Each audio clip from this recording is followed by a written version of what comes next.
The rain did not fall that night so much as it hunted. I had run out of names for the cold by the time the meadow took my legs out from under me.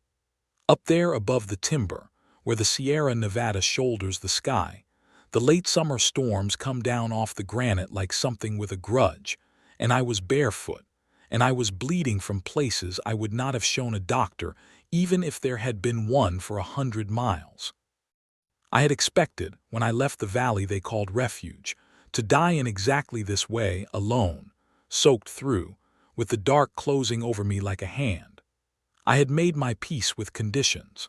A woman who runs from a man like Elder Selah's crane learns to bargain down her hopes until all that is left is the small mercy of dying free instead of owned. So when I fell that last time and could not rise, I did not pray to be saved. I only turned my face out of the mud so the rain would not fill my mouth, and I waited. What I heard instead of death was a horse. Not the panic-driven gallop of the men who would be sent after me. I knew that sound. I had been chased by it in my sleep for 2 years, but a slow, deliberate clop, the unhurried walk of an animal whose rider was in no haste at all. Then a voice, low and rough, pitched not at me but at the horse, the way you gentle a thing that frightens easily. Easy, easy now, I see her. A man came down off that horse and crouched over me, and the first thing I understood about Eli Branch was that he was enormous, and the second thing I understood was that he was careful. He did not grab me. He put 2 fingers against the side of my throat the way you'd test a kettle, and he held very still while he found whatever it was he was looking for, and then he let out a long breath through his nose. "You're alive," he said, as though informing me of a fact I might dispute. "That's the hard part done." I tried to speak. What came out was nothing, a dry click of a throat that had been screaming into a storm for hours. He saw the rope burns then, the raw bands around both my wrists where I had worked myself loose from the binding post, and his face did something I had no word for at the time, because no one had ever looked at my hurts and gotten angry on my behalf before. The men of refuge looked at a woman's bruises the way you look at weather, as proof that God's order was being kept. "All right," he said more to himself, "all right."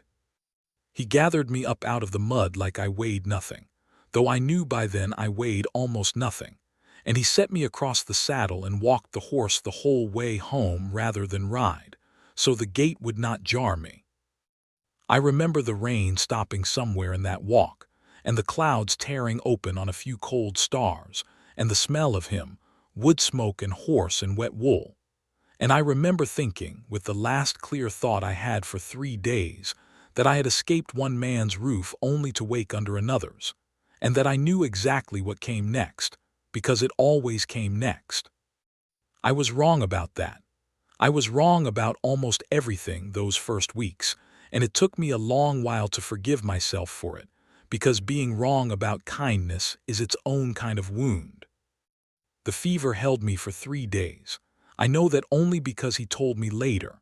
What I remember of it comes in pieces: a low fire in a stone hearth, a cup pressed gently to my lips, a wet cloth laid across my forehead by a hand so large it covered my whole brow.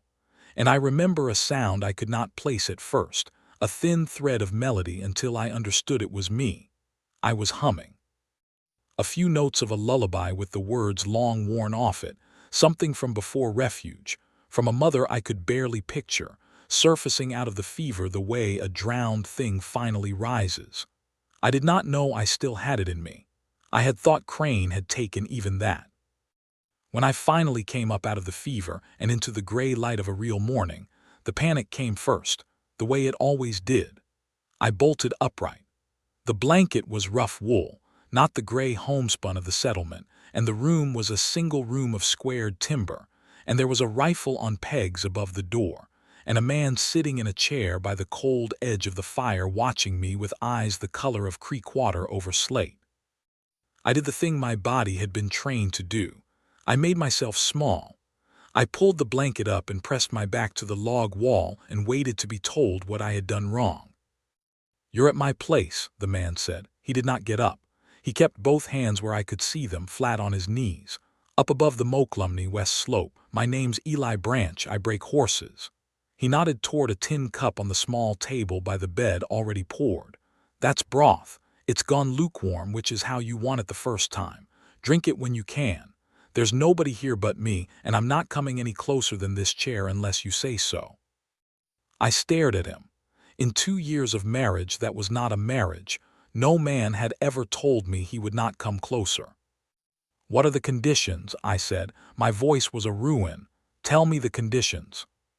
He was quiet a moment. Then he said, there aren't any. I did not believe him. Of course I did not believe him. I had been taught that the world ran on conditions, that food was earned by obedience, and shelter by silence, and a woman's safety by her usefulness to the man who owned her.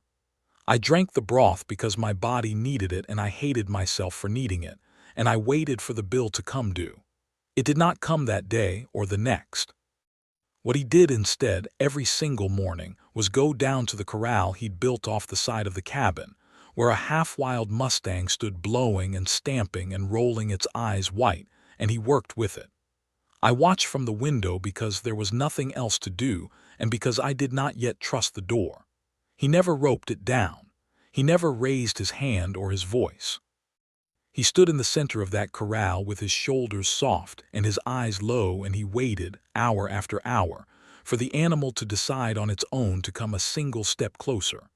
Some mornings it did not come at all, and he would simply hang up his hat and say, "All right, tomorrow," as if tomorrow were a thing he had an endless supply of.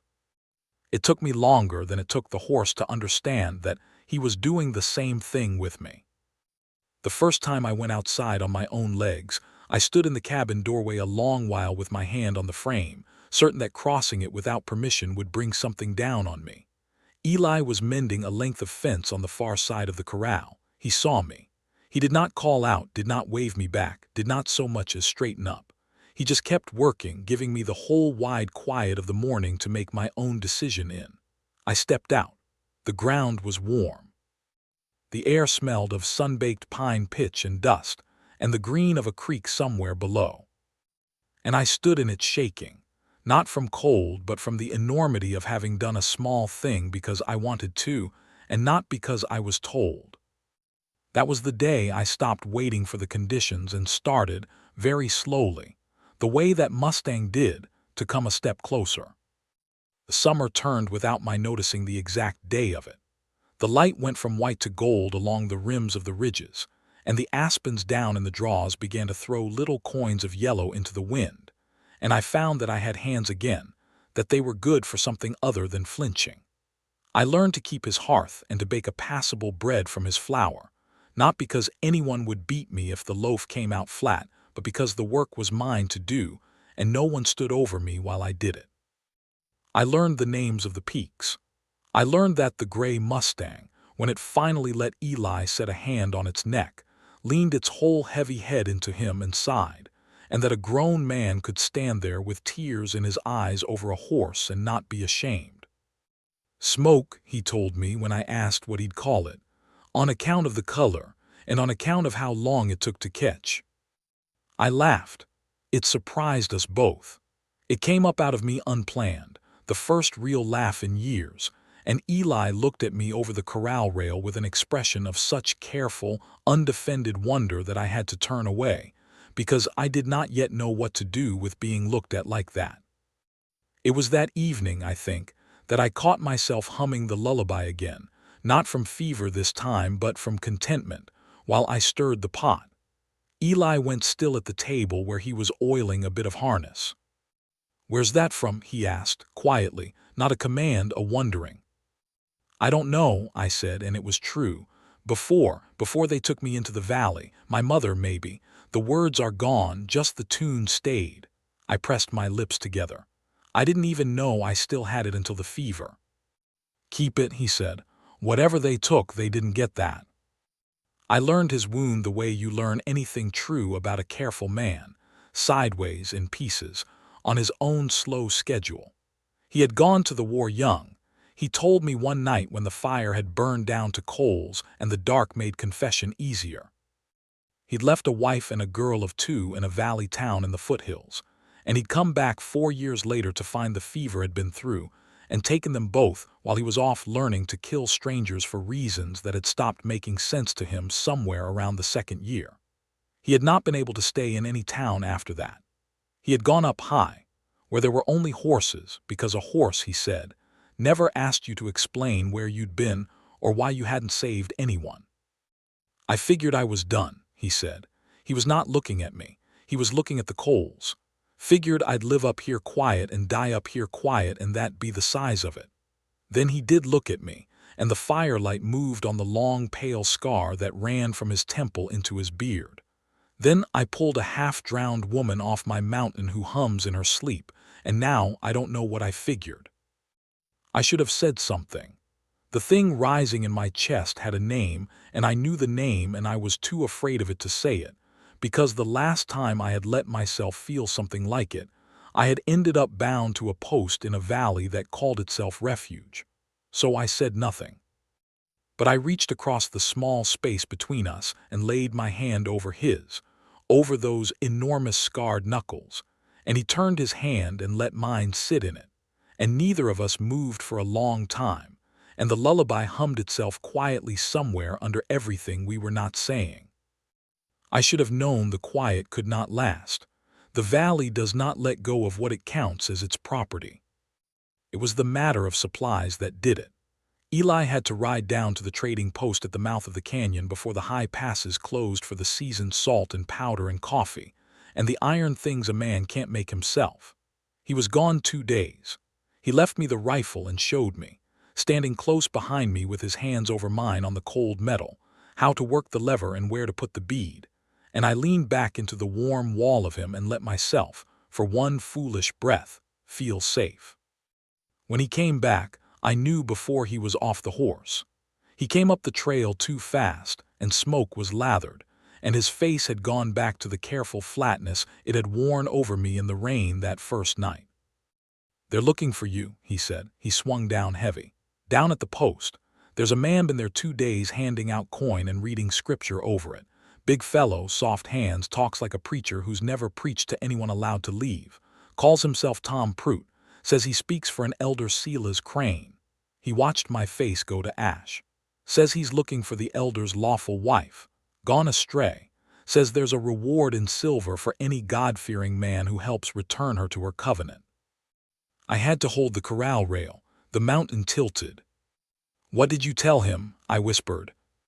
"Told him I run horses up high and don't see much of anyone," Eli said. "Told him if a town woman wandered up my slope this time of year, the cold and the cats would have shared her out by August."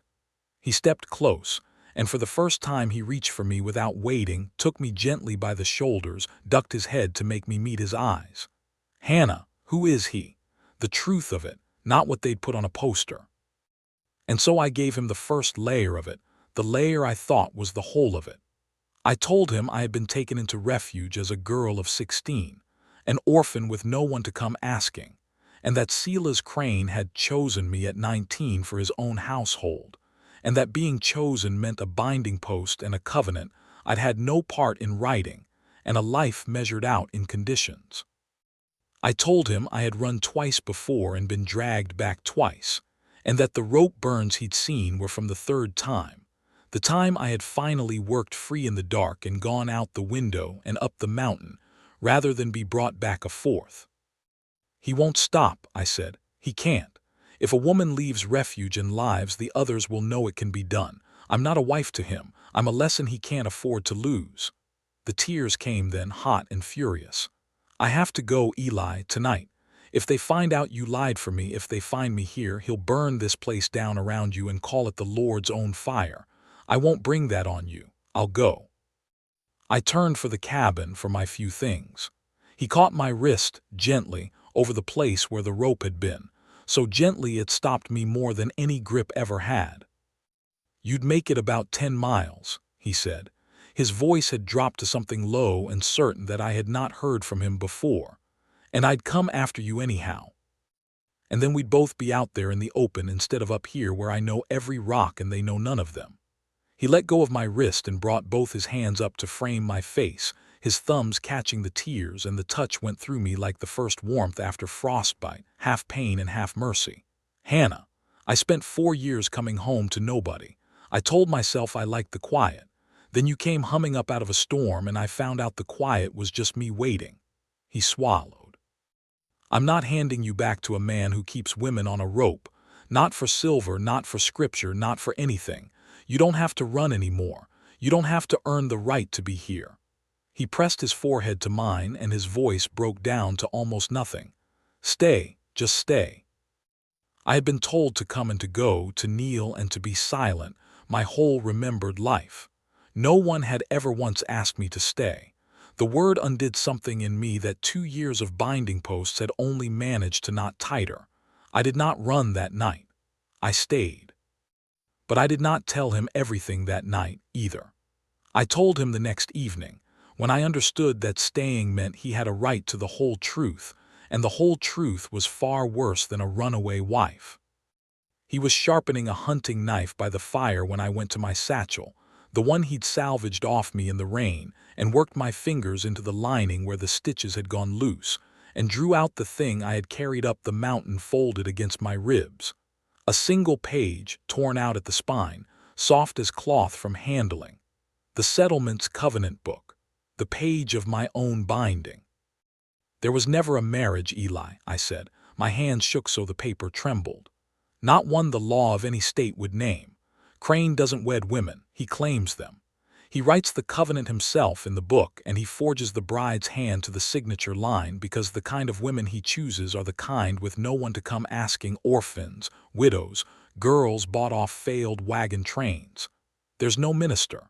There's no record in any county. There's only the book, and the book is whatever he writes in it."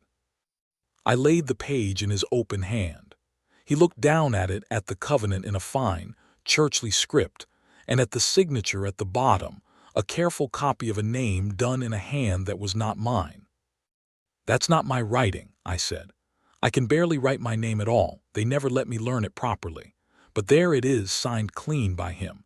He did the same for all of us. 6 women I know of. He keeps the book locked in the meeting house, and he tells us it's the eye of God on our souls, but it's not the eye of God. It's the proof. It's a confession in his own hand that he's been taking women by forgery and holding them by force, and calling it a covenant so the men of the valley can sleep nights." I pointed to the page, to the small, precise letters. "I tore mine out the night I ran. He doesn't want a wife back, Eli. He wants the page back. He wants me silenced before I ever stand in front of anyone who can read what that signature really is." Eli was very still. He was not, I realized, looking angry the way other men got angry, loud and red. He had gone the other way, quiet and cold and absolutely certain, the way the mountain goes quiet before the worst of the weather. "So Prute's not a searcher," he said slowly, "and Crane's not a husband come to fetch his wife." He set the knife down. "He's a man come to bury his own confession, and you're the page that does the burying." "Yes." "Then we don't bury it," Eli said. "We read it out loud, in front of people, in front of his own." He looked up at me, and there was something in his Creekwater eyes that was almost a smile, the grim kind. "A man like that doesn't fear the law, Hannah. The law's a long way off and his valley's a long way up. What a man like that fears is the morning his own followers look at him and see that the eye of God was just his own hand all along." He stood. He was thinking now, and his thinking filled the small cabin. "How many men will he bring?" "Not an army," I said. "He can't. He needs it quiet. If the whole valley knows he chased a woman up a mountain and burned a stranger's home, the story tells itself. He'll bring Prute and maybe 2 or 3 he trusts. And he'll bring the book, the whole book, because to him the book is the proof he's righteous. He'd never leave it behind." Eli nodded slowly, and I watched the same thing happen to him that I had watched happen to the man in my old life when he meant to do harm. And yet it was nothing like it. Because where Crane went cold to take, Eli went cold to protect. And I understood for the first time in my life that the same stillness could mean 2 opposite things depending on the heart underneath it. "Then he'll bring his own undoing up my mountain in his saddlebag," Eli said. "All we have to do is make sure he doesn't get to take it home again." We had 2 days. We did not spend them only on fear. Eli rode the high meadows and the one navigable trail up from the canyon, and where the trail pinched between rock and drop he set things. A tripwire of fishing line strung ankle-high across the choke, a snare of his own devising, a place where a hard yank on a hidden rope would bring a deadfall of timber down to block the path behind a rider so he could not easily flee back the way he came. He was not, he told me, planning to kill anyone he didn't have to. He was planning to take away their hurry and their footing, because frightened men on bad ground make mistakes, and the mountain itself does most of the work if you only let it. He taught me the rifle until I could load and lever it with my eyes shut. He stood behind me at the corral fence with his chest against my back and his arms framing mine, steadying the long barrel toward a knot in a distant pine, and he said into my hair, "If it comes into this cabin, you don't think and you don't aim for the leg to be merciful. You put the bead on the middle of it and you keep working the lever till it stops. You understand me?" "I understand," I said. And then, because the fear was a live thing in my throat and his nearness was the only thing larger than it, I turned in the circle of his arms and kissed him. He went still, that careful stillness, and then he set the rifle aside very gently against the rail, and he kissed me back like a man who had decided, finally, to want something out loud. The mountain wind moved the gold aspens above us, and somewhere below smoke wickered, and for a few stolen breaths there was no crane, no valley, no covenant book, only the warm weight of being chosen by someone who had asked nothing of me but that I stay. "Whatever happens," Eli said against my temple, "you're not his, you hear me? Not in any book, not in any gods, you're nobody's but your own."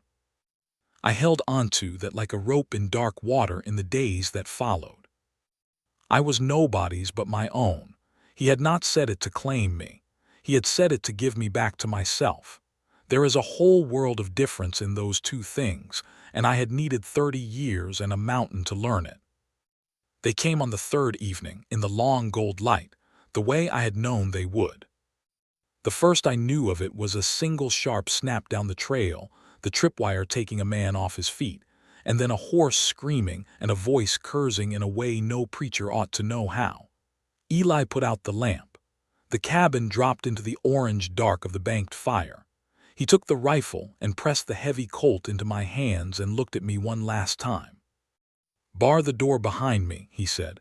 "Stay inside, stay low, and Hannah," he paused half out the window into the dusk, "don't open that door for any voice that tells you to, not even if it sounds reasonable, especially not then."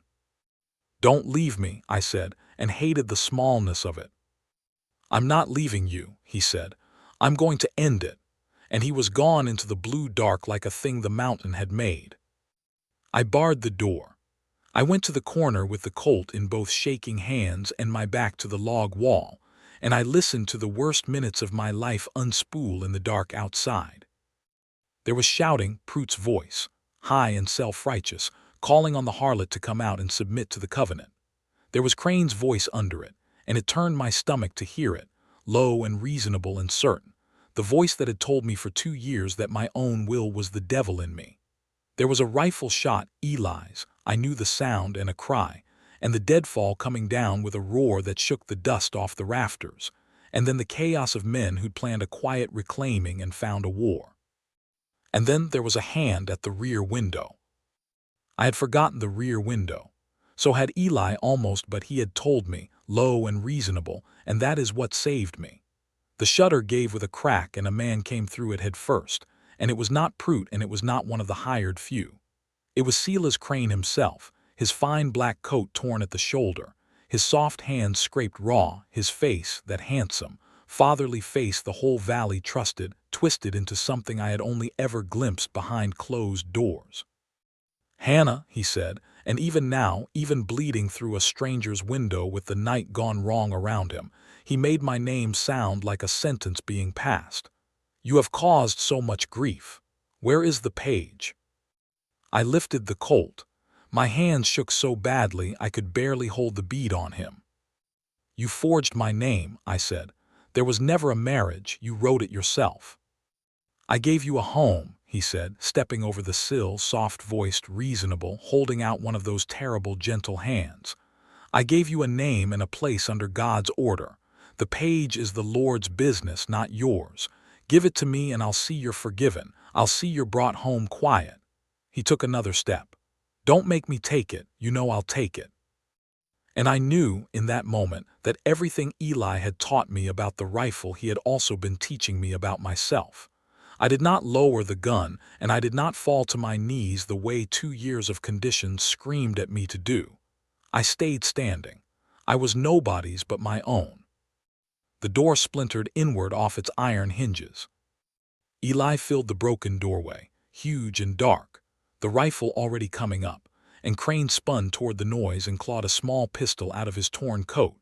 And I will not pretend I remember the order of the next breath, only that 2 shots cracked nearly as one, and that when the ringing stopped, Silas Crane was on the floorboards of the cabin with the lamplight Eli had relit gleaming wet on his fine black coat, and he was not getting up, and the small pistol had skittered out of his soft, idle hand into the corner, and the long reign of his reasonable voice was simply, finally, over. Eli dropped the rifle and crossed to me in 2 strides and ran his hands over my face, my arms searching. Did he touch you? Did he? No, I was shaking, I was laughing and crying both. No, you came back.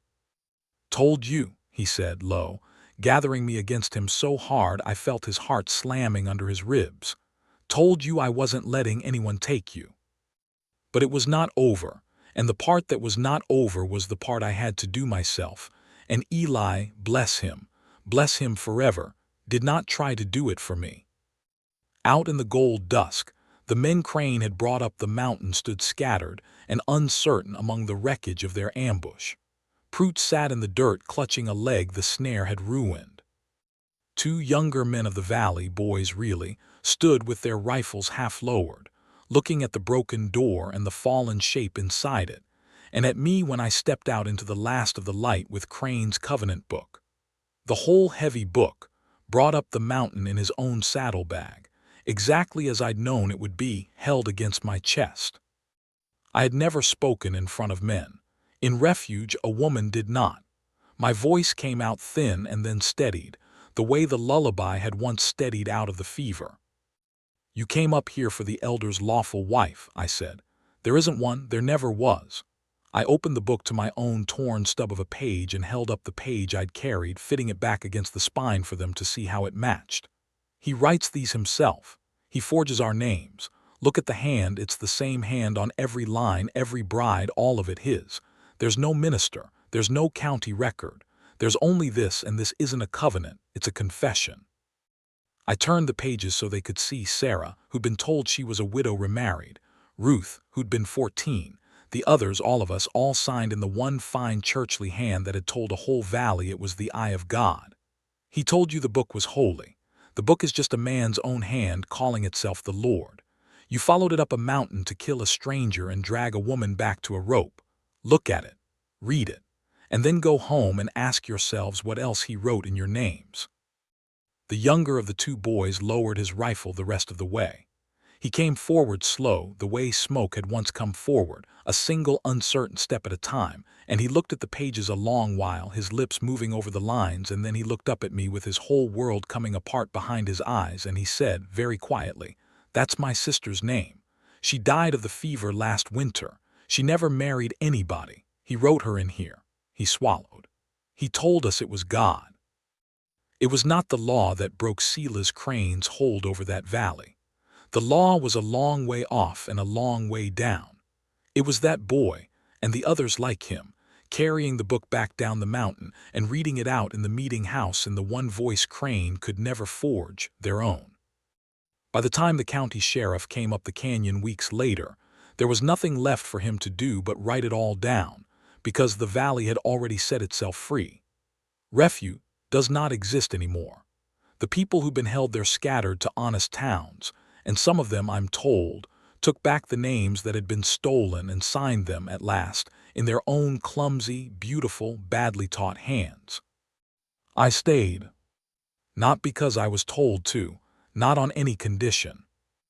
I stayed because on the first cold, bright morning after the sheriff's men had gone, I came out onto the porch with 2 cups of coffee and found Eli down at the corral with his forehead pressed to Smoke's gray neck, both of them gone soft and easy in the gold autumn light, and I understood that I was looking at the only kind of belonging I would ever again accept. The kind a wild thing chooses, freely, one slow step at a time, because it has finally learned the difference between a rope and an open hand. He looked up and saw me. He didn't call me over. He never would. He just waited with the whole wide quiet of the morning in his eyes for me to make my own decision in. I crossed the meadow to him through the falling aspen gold. I was humming the lullaby, and the words had started, very slowly, to come back.